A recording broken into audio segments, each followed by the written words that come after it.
நம்ம பார்த்து ஒரு வேலை செய்யலைன்னா காடு மாதிரி கிடக்கும்.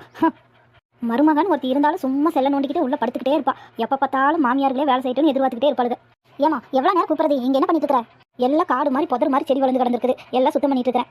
சரிம்மா, சாயங்காலம் அவர் நேரமாக வந்து வரமா, அதனால் அவர் வந்தவொடனே நாங்கள் கிளம்பிடுவோம். நான் வந்து ஒரு வாரம் ஆயிப்போச்சுல. உடனே வந்தவொடனே கிளம்புறக்கு என்ன? மாப்பிள வந்தாலும் 2 நாள் இருந்துட்டு போட்டு அவர் சொல்கிறாரோ இல்லையோ, நீ தான் கிளம்புறேங்கிற 2 நாள் இருந்துட்டு அவசரம்லாம் போ. இல்லை அவங்க அக்கா வீட்டில் தான் விசேஷம், உனக்கு தெரியுமில்ல, போய் அதுக்கெல்லாம் போய் கொஞ்சம் அங்கேருந்து பார்க்கணுமா? சரி போகும்போது பச்சரிசி எல்லாம் அரைச்சி வச்சிருக்கிறேன், அது தேங்காய் எண்ணெய் கொஞ்சம் நாள் தேங்காய் எல்லாம் போகும்போது எடுத்துட்டு போகிற அவசரத்தில் அதே இதே விட்டுட்டு போயிடாத, சரியா? சரிம்மா. உங்கள் அன்னிக்காரி என்ன பண்ணுறா? அவங்க உள்ள டீ போட்டுட்டு இருக்காங்க, வா உள்ள போய் டீ குடிப்போம். டீ கொண்டு வந்து கொடுக்கலான்னு வந்தா, ஆனால் மகளுக்கு மாவு அரைச்சி வச்சிருக்கிறேன், தேங்காய் எடுத்துட்டு போங்கிறாங்க. இதே எந்த மருமகளாவது ஊருக்கு போகும்போது அவங்க அம்மா வீட்டுக்கு என்ன கொண்டு போயிருவாங்க? அந்த பையிலையும் வாங்கி ஆராய்ச்சி எட்டி பார்க்கறது, பைக்குள்ள என்ன இருக்கும், இங்கிருந்து என்ன எடுத்துட்டு போறான்னு. மருமகளுக்கு ஊருக்கு பக்கத்தில் எந்த மாமியாராவது உங்க அம்மா வீட்டுக்கு அதை எடுத்துட்டு போய் இதை எடுத்துட்டு போன்னு கொடுப்பாங்களா? அங்கே இருந்து என்ன எடுத்துட்டு வரணுமோ அதை மட்டும் சொல்லுவாங்க. 1000 பேர் இருந்தாலும் என்னதான் கல்யாணம் ஆனாலும் வீட்டுக்காரே கூட இருந்தாலும் அம்மா வீடு தான், மாமியார் வீடு தான். நம்ம அங்கிருந்து போனா நம்ம அம்மாவும் நம்மளுக்கு கொடுக்கத்தான் செய்வாங்க. இருந்தாலும்